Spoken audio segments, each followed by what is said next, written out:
Yo guys, it's CFB, welcome back to a brand new video, welcome back to the channel. Today we're back with some more transfer news. Yes, the transfer window has officially ended. It ended yesterday, but obviously Chelsea had their game that they were playing towards the end of yesterday, so that's why I didn't get out a Chelsea transfer news video yesterday. So it's going to come out today. We've got news that happened yesterday night and stuff like that, obviously whilst the game was going on. And we've also got one bit of news that came out this morning in terms of what we could potentially be doing for the summer. So yeah, before we do get into everything, obviously I'm going to give my full-fledged opinions on everything because we've got a lot to get through. As you can tell by the title and as you can tell by the thumbnail, in my opinion, I think it's a disaster. So anyway, before we do get into it, please like, subscribe, hit the bell notifications to notified every time I load a video. Also, first link in the description is my streaming channel, my second channel. Go and check those out, it'd be very much appreciated. And without further ado, let's jump straight into it. So, we made a signing. Do we start off with the signing first, or should we start off with the outgoings? We're going to start off with the outgoings first before we talk about the signing that we did make. So, let's start off with the good outgoing first, yeah? Let's start with one that actually made me jump up and do like the Super Mario, you know what I'm trying to say, in the air. So, this comes out first from Fabrizio. Axel Disasi to Aston Villa, here we go. Deal in place on loan with salary covered. Matching loan fee offered by Tottenham. Disasi said no to Spurs all day long as he only wanted to join Aston Villa since 10 days ago. No buy option included. Look, Disasi's gone. Happy days. Look, he's not Chelsea quality. And funny enough, I think one of the videos I actually said, I was saying Disasi's not a good player in my opinion for Chelsea Football Club, but I reckon if he went to a team like an Aston Villa, I think he would do well. Funny enough, he's gone to Aston Villa. Crazy. Look, I didn't care where he went. He could have gone to Spurs. I wouldn't have given a bollocks. If it's a player that's not good enough for us and they go over to a rival club, don't get me wrong, it's a bit like, you know, out of all the clubs that are in for your why. So in a sense, I've got a bit of respect for Disasi in that sense, like, you know what I'm trying to say. I've got respect for him in any sense. I'm actually like, it's because you guys always prevent on me like I hate Disasi. I don't hate Disasi. He seems like a nice guy, but he's just not a good footballer. What I'm basically saying is that if he's gone, he's gone. Good, because he's not Chelsea quality. He's not Chelsea quality. The negative in this is the fact we've not put a buy option or anything. So if he does have a decent season at Aston Villa, he's just coming straight back to us after. And that's how it will be anyway. He will come straight back to us after. So be prepared for pre-season. We're going to have Disasi still on the books. That's just my best guess. You know what I'm trying to say? But at least he's gone. At least he's gone. Anyway, let's move on to the next outgoing that we do have. This one I've got a lot of opinions on. Because I'm happy it's happened in a sense. But you'll see what I'm about to say. So, João Felix to AC Milan, here we go. Official bid accepted by Chelsea for straight loan with no or buy option. Salary covered by AC Milan and package in excess of £5 million with loan fee. João now set for AC Milan medical after his green light to move last night. Obviously, the whole window, we knew that one of Nkunku or Felix was going to leave because the whole window, that's what was going around. It was what was bouncing around. And for a large point of this window, up until maybe the 22nd, 23rd of January, it looked like it was going to be Nkunku. In fact, Felix's name wasn't really touted around. It was only touted around a little bit. But it looked like it was going to be Nkunku to like Bayern or something. You know what I'm trying to say? Or Barcelona was another name in the mix. But Felix going to AC Milan, look, I didn't care who left between Felix or Nkunku, in my opinion, because I think both of them have not had a good start to their Chelsea Football Club careers, in my opinion, and I think they've both been very underwhelming. Certain section of the fan base don't want to admit that. Obviously, you've got some, you know, Felix absolute lovers who, as soon as they saw this, started saying Maresca out, and now have started to switch their agenda, saying Clear Lake out, which Clear Lake out, yes, but Maresca out, no. It's not Maresca's, I don't think it's under Maresca's control who leaves between Felix and Nkunku, in my opinion. I think it's the club. But, you know, both aren't as good as each other, really. Both are not being good in their Chelsea career. So whoever we kept or sold or got rid of, you know what I'm trying to say, on loan for a bit, which that's what it is, it's a loan, it wouldn't have made a difference. It wouldn't have made a difference. To me, now Nkunku's got no excuses. He's got to hit the ground running now because there's not 3 players in his position. He can now play in the 10, coming on as a sub. You know what I'm trying to say? So he's got no excuses in that sense. But Felix to AC Milan, look, good luck to Felix. I hope he does well. Again, no buy option though. So if he does have a good season, he's coming straight back over to us. Going to be one of our problems. It's been said as well that apparently Felix loves Chelsea, but he wanted to leave because apparently he doesn't like Maresca. So, I mean, I don't know what to say about that.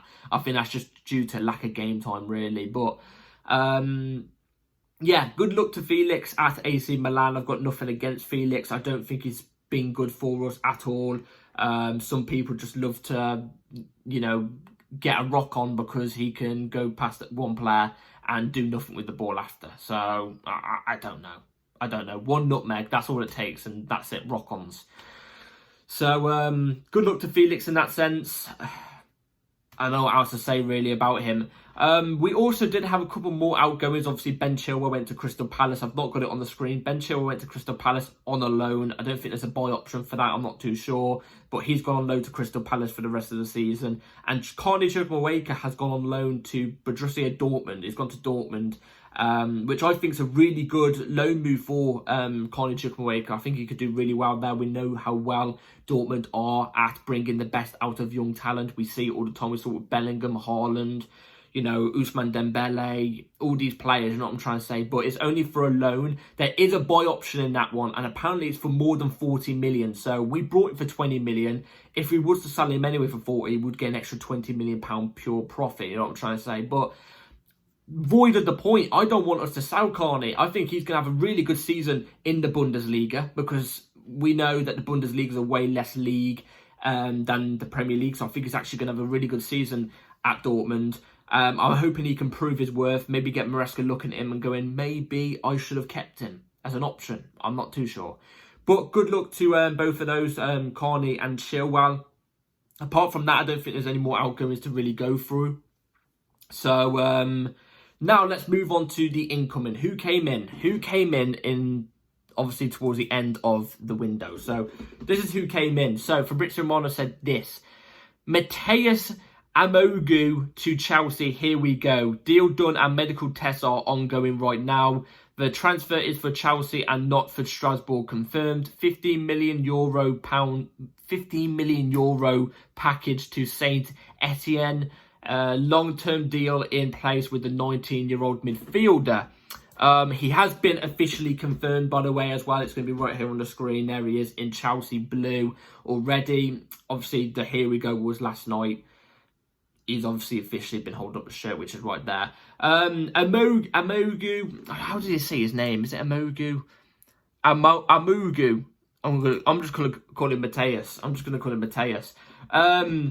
Look, I can't sit here in front of the camera and go, yeah, this is a great signing. Oh, this is a bad signing. Oh, this is a complicated sign or whatever the bollocks. You know what I'm trying to say? I can't sit here and say anything because you know why?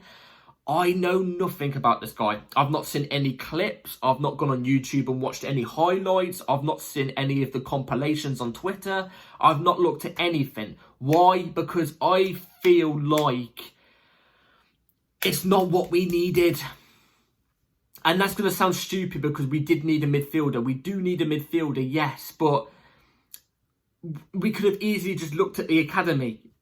I think we've got a really positive young player in the academy called Dyer or something like that who's a midfielder. Why didn't we look towards him? Why didn't we look at bringing back Ugochukwu from a loan, which would have been a cheaper option and a more valuable option and a more safer option? You know what I'm trying to say? So why didn't we do that with Ugochukwu? Why don't we do it with Santos? Albeit with Santos, I do want him to stay at Strasbourg and keep killing it at Strasbourg. Keep letting him have all the minutes he could possibly have, because if he came back right now, he wouldn't get 100% minutes like he is getting at Strasbourg right now. So with Santos, it's kind of void, but at the same time, still an option. It's still an option I would have taken. If it happened, I would have been there like, yeah, all right, I'm fine with it, because I'm a big Santos fan. But we've looked... This is another thing as well. We could have at least brought in a experienced midfielder at least, or something. But again, we've brought in another young, inexperienced player. I don't even think he's had a full season at senior level yet. I don't think he's even had a full season at senior level. What are we doing? It's getting beyond the joke now. I'm not saying this kid's bad. In fact, I'm going to fully back him. How can I blame him for joining us? You know what I mean? He grew up probably watching Chelsea winning everything. Because around that time, you know what I'm trying to say, the last 2 decades, we've been winning everything. Kids growing up are going to be, you know, looking at us and going, I want to join Chelsea FC when I'm older and stuff like that. You know what I'm trying to say? Like, that's the way it is. I can't blame him for that.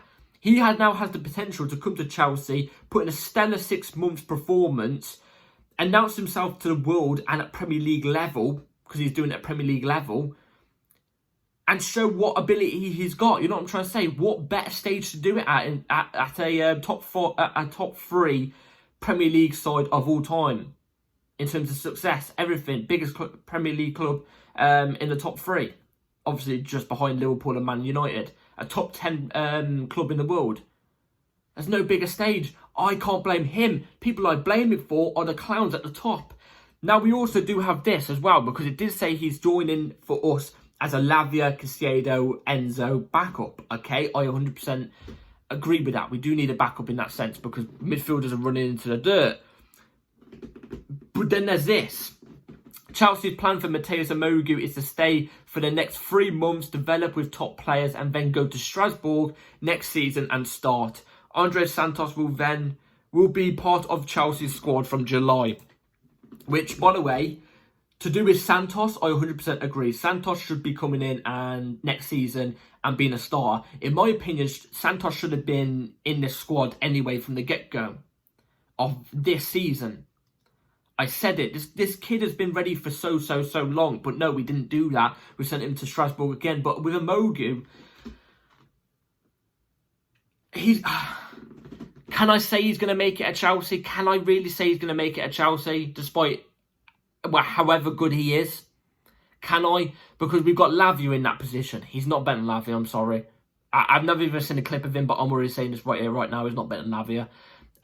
He's not better than Santos as well, in my opinion. Again, I've not seen a clip of him, but I can guarantee he's not better than Santos. And Enzo and Caicedo are obviously going to be here. They're borderline world-class players. I just don't understand. I don't understand anything. I don't understand anything. If you know much about this kid, let me know in the comments down below. Anyway, let's move on to the last bit of news. Last bit of news is going to be right here on the screen. So, Chelsea have laid groundwork for summer signings, including Jamie Gittins and Alejandro Garnacho. Look.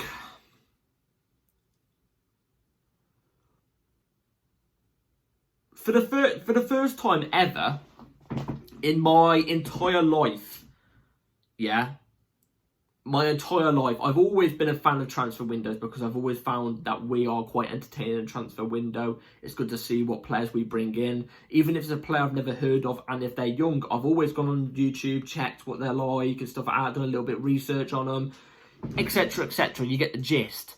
And I'm always on Twitter, always scrolling, looking at the latest news. For the first time ever in my entire life, I've not bothered. I've not had a care in the world for it. I've not had a care in the world for it, because I know it's going to be the exact same thing all the time. We're going to look for another young potential player to bring in, who maybe in the next 5 years will show his quality, and then will bin off for pure profit. For the first ever time, it's just drained me. Like, there's no excitement in it. There's no excitement in it.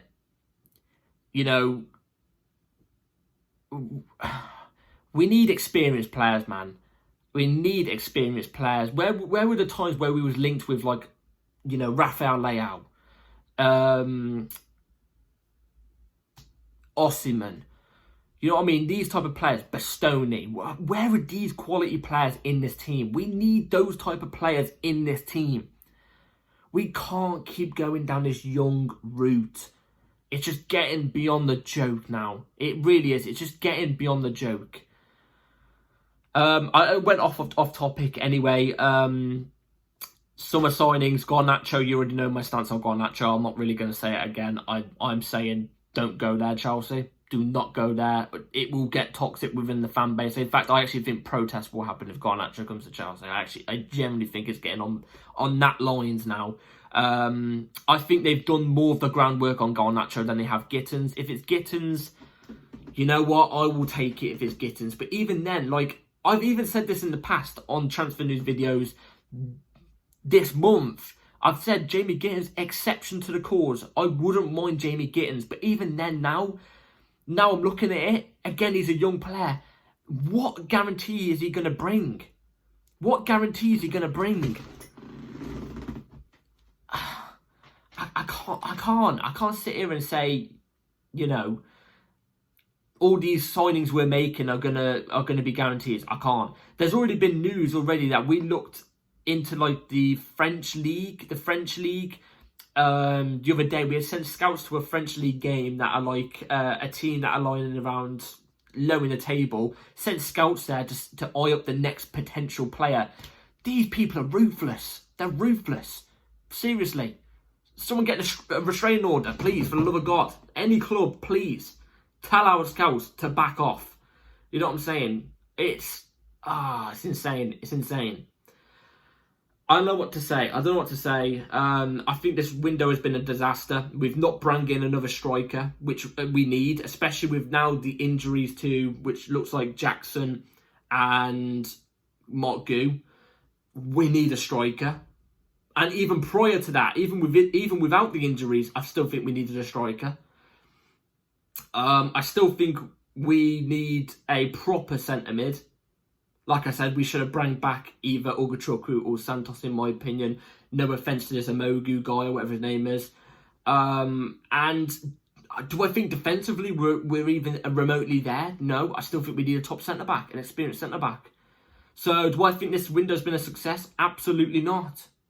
No, absolutely not. In fact, I think it's been crap. Even the outgoings, they've all just been straight loans.